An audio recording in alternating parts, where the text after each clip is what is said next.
Yan po mga kaswerte, yung aming trabaho mga kaswerte. Oh. Pipit up kami ng pipe mga kaswerte.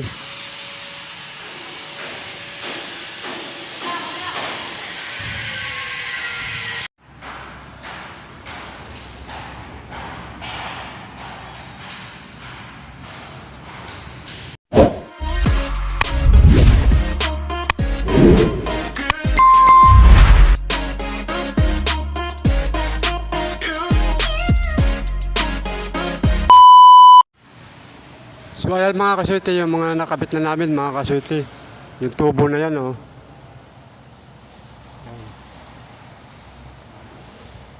Tapos mga kaswerte, yung pinakadulo niyan, nakabitan pa yan ng sprinkler mga kaswerte.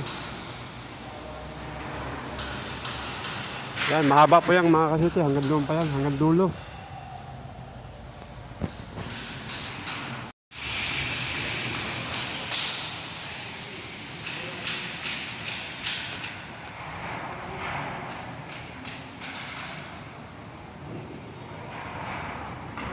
Ito mga kaswerte, yan po ang riser, yung sa dulo na yan. Tapos yung tubo na papunta doon, yung D-size, papunta naman yan sa dulo mga kaswerte.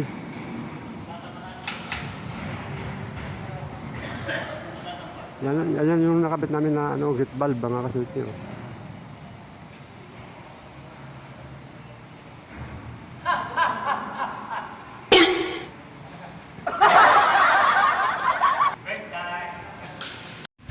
So ito mga kaswerte, pinitings namin uli yan, pinutol namin dito. Kasi mga kaswerte, bangga siya dito sa PVC. Kaya pinutol namin yan, tapos dumugtong na kami.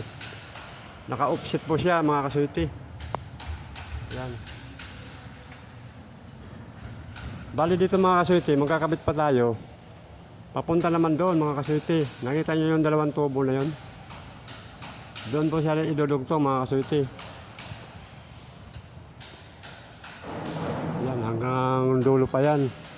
Hanggang doon pa yan mga kaswerte. Kaso, hindi pa tayo makapagkabit ngayon kasi marami pa silang mga forma dyan na hindi pa nabaklas mga kaswerte. So, dito mga kaswerte, may tunnel. 4 na tunnel yan mga kaswerte. Dito. Ito, tabi-tabi. Yan pala mga kaswerte. Yan pala ang nagsusupply ng tubig dito dati sa San Juan. Kasi nasa San Juan ako mga kaswerte. Kung tawagin nila yan mga kaswerte, yung El Deposito. Yan. Nahukay siya ng bako mga kaswerte. So hanggang dito lang ating video. Maraming salamat sa inyo.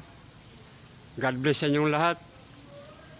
Paki-subscribe mga kaswerte ng aking channel, YouTube channel, Soyte TV mga kaswerte.